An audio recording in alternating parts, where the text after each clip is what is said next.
Hello YouTube, Scout13 here, back again. And in today's video, I'm going to talk over something I mentioned in a previous update video, and that was the fact that I don't have a phone. Or I didn't at the time of that video's release. Obviously I have a phone now, I'm recording on it. This is my old Note 2, which you've heard me mention many times. I have to zoom the camera back a bit, because this Note 2 has a bit of a zoom when you start recording. And again, sorry as always about shaky camera, it's how I have to record. Now this, well, you can see by the cracked up screen for a start, that was never the problem. It actually worked fine with the cracked up screen. It's a bit worse now than it ever used to be because I've been throwing it around because it's basically a brick because the motherboard died inside it. I lost all of my data, I lost everything that was on it.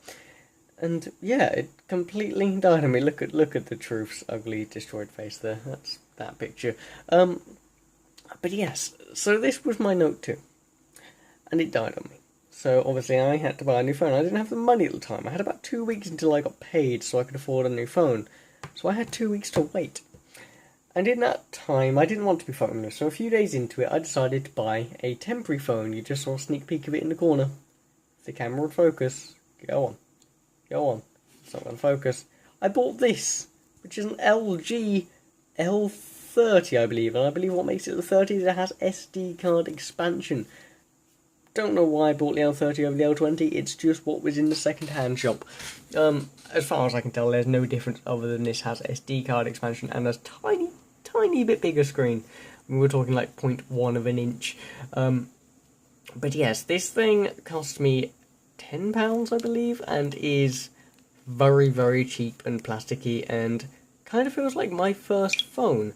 But it functions. The keyboard, as I'm going to demonstrate straight away, it's currently in its landscape mode. Oh god.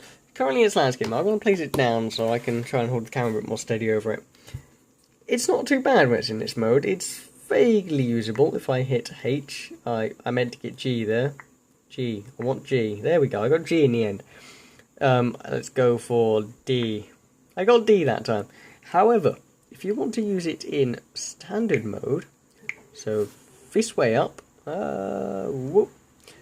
This way up, oh god, it's this way up, thank you phone, it's unusable, you can't use the keyboard. The camera is something else. I did take a quick picture, so if we go to my the touchscreen is horrendous by the way, so if we go to gallery, down here, we go to camera, and that one there, that is my PC. Now, that is the marvellous quality. I'm going to let this focus on the screen. Obviously, you're going to lose a little bit because it's going from one to the other. But there you go. You can see the individual pixels of quality. If I zoom in, you can just about see the Strix logo on my graphics card there. Just for comparison, this is the Note 3 doing some recording work here. Obviously butchered by YouTube compression. But yeah, that is the Strix logo on my GTX 970 there. There we go. So, my case really needs a dust, doesn't it? Really badly.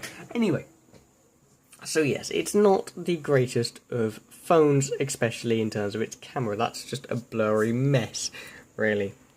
But it never once froze on me. It never once crashed. It functioned fine. It did what it needed to do. The microphone for making calls was actually surprisingly good. People said I sounded clearer on this than I ever did on my Note 2.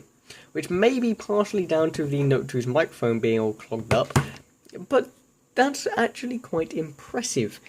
For the amount it costs and for what it can do, it ran things like Facebook Messenger, which I was using, it ran things like WhatsApp, it did Skype calls, it functions really well. Obviously there's no selfie camera, so it was just audio calls, but it functioned. The battery life, I haven't charged this up since I bought it. It still has some battery life left. That's a week and a half of usage, and it still has a bit of battery.